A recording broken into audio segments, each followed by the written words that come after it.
My theme last time, if you saw the last video, I talked about the problem with us thinking that we are living in the worst of times.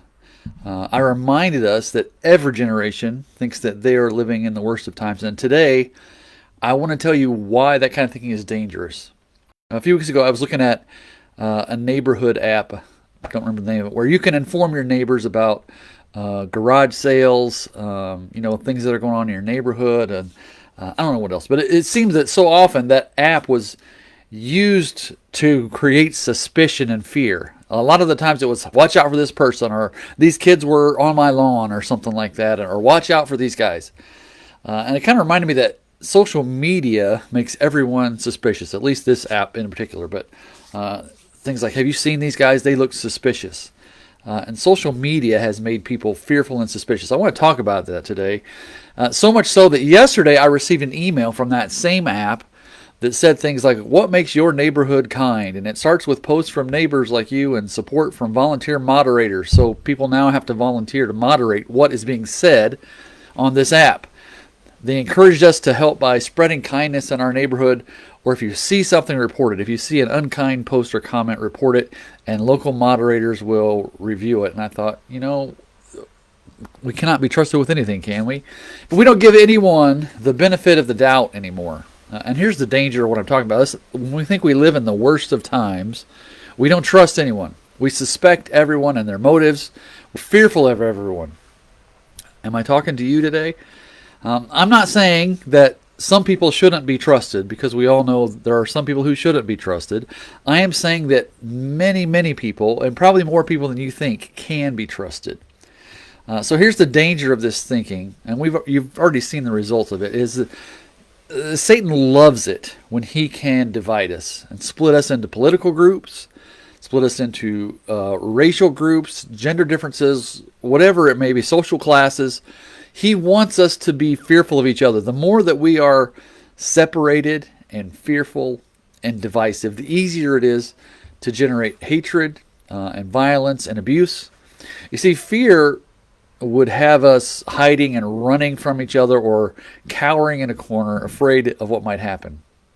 And that is no way to live your life. You cannot live a healthy, balanced life if you are living in fear and suspicion of everyone and everything. I'm also not saying that you need to be blindly trusting, and you can still use your discernment. I'm going to talk about that in just a second. But I don't want you to start every day from a place of suspicion and fear, just on the lookout for those kids who are on my lawn. Probably I should have titled this video, Tell Those Kids to Get Off My Lawn. But what I really wanted to get to is a verse that I know I've talked about many times before, 2 Timothy chapter 1, verse 7. If you're familiar with Scripture at all, you've heard this one before. God did not give us a spirit of fear, but of power and of love and of a sound mind. Now, the version I use is sound mind. It's King James. That's the way I learned it. But most other versions use the word self-discipline. I really think sound mind is a better one there. But let's think about this. When you fear something, you do not trust it. You do not have trust that. We don't think about it. You don't fear someone or something that you trust. You're not afraid of someone that you know and trust. And what Paul's saying here in 2 Timothy is that the opposite of that fear is power, love, and self-discipline or sound mind. Let me walk us through this real quick. As I said, every other version is self-control. But think about this. If we have the spirit of power, power is the force behind some kind of movement. It's the ability to move ourselves or a relationship or something forward. And you can't do that in fear. If you don't trust someone and you fear them, you have no power in that relationship. You are cowering from them. But if you have power, the spirit of power that Paul says God gives us, you are not afraid. You can move forward with confidence.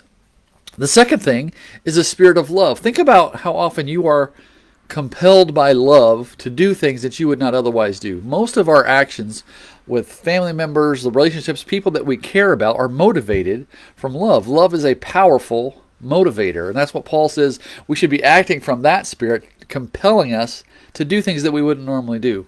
And finally, the idea of the sound mind or discernment. It gives us the ability to distinguish truth from error, or right from wrong. You can still have your mind about you, even if you're not operating in a spirit of fear and cowardice. You can use your discernment, but you're coming from a place of power and love instead of fear. But I do want you to be suspicious of one thing today, and that is yourself. Are you blindly judging and fearing and avoiding people and relationships? Are you extremely suspicious all the time? I want you to take note of that. Be suspicious of yourself. Don't give in to a spirit of fear, but engage with power and love and use your sound mind. And thanks for watching. If you have thoughts, comments you want to share, questions, feel free to do that. We always appreciate you letting us know that you're watching. But until next time, be suspicious of yourself and a little more trusting than you have been. So God bless, and we'll see you soon.